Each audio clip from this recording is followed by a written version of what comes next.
என்னடா இவ்வளோ வரமிளகா அதுவும் விதை இல்லாமல் வச்சுருக்கேன்னு பார்க்குறீங்களா? இன்றைக்கி நான் என்னோடய சிக்னேச்சர் டிஷ் செஞ்சேன். என் ஃப்ரெண்ட்ஸ் அண்ட் ஃபேமிலிக்கு இது ரொம்ப பிடிக்கும். நீங்களும் ட்ரை பண்ணி பாருங்கள். இவ்வளோ சின்ன வெங்காயம் அண்ட் அவ்வளோ வரமிளகா ஃபார் 1/2 kg மட்டன்.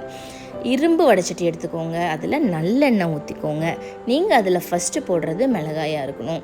அந்த மிளகாயோட எசன்ஸ் நல்லா உள்ளே இறங்கினதுக்கு அப்புறமா வெட்டி வச்ச வெங்காயத்தை சேர்த்துக்கோங்க. எந்த பொடியும் இல்லாமல் இந்த டிஷ் எவ்வளோ அழகாக கலர் கொடுக்கும்னு மட்டும் பாருங்கள். ஏன்னா நம்ம ஃபஸ்ட்டு மிளகா போட்டிருக்கோம் அண்ட் இரும்பு வடைச்சட்டியில் செய்கிறோம். இப்போது வணங்கின வெங்காயம் மிளகாக்குள்ளே குட்டி குட்டியாக வெட்டி வச்சுருக்க மட்டன் பீசஸை போடுங்க. எடுத்த உடனே உப்பு போடாதீங்க. எப்போவுமே சிக்கனாக மட்டனாக இருந்தாலும் நம்ம செய்யும்போது உள்ளே போட்டதுக்கப்புறம் அது ஒரு ஒயிட் கலராக மாறும். அப்போது அதோடய போர்ஸ் எல்லாம் நல்லா ஓப்பன் ஆகிருக்கும். அந்த டைமில் நீங்கள் உப்பு போட்டிங்கன்னா அந்த மீட்குள்ளே உப்பு நல்லா இறங்கும், டேஸ்ட்டும் நல்லாயிருக்கும். ஸோ நான் எப்போவுமே அப்படி தான் போடுவேன். இது உங்களுக்கு ஒரு டிப்ஸ். உப்பு நான் சேர்த்தாச்சு.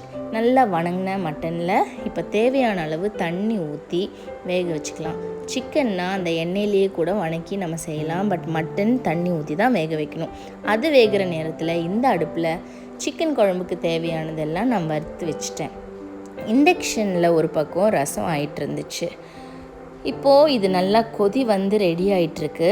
இந்த அடுப்பில் குக்கரை வச்சு ஆயில் ஊற்றி கடுகு, பச்சை மிளகாய், கருவேப்பிலை சும்மா போட்டு தாளித்து கழுகி வச்சுருக்க சிக்கன் பீசஸை மஞ்சள் தூள் போட்ட எண்ணெயில் உள்ளே போட்டு வணக்கிக்கணும். கொஞ்சம் வணங்கின உடனேயே அதே மாதிரி இந்த சிக்கனும் ஒயிட் கலர் ஆகும் பார்த்தீங்களா?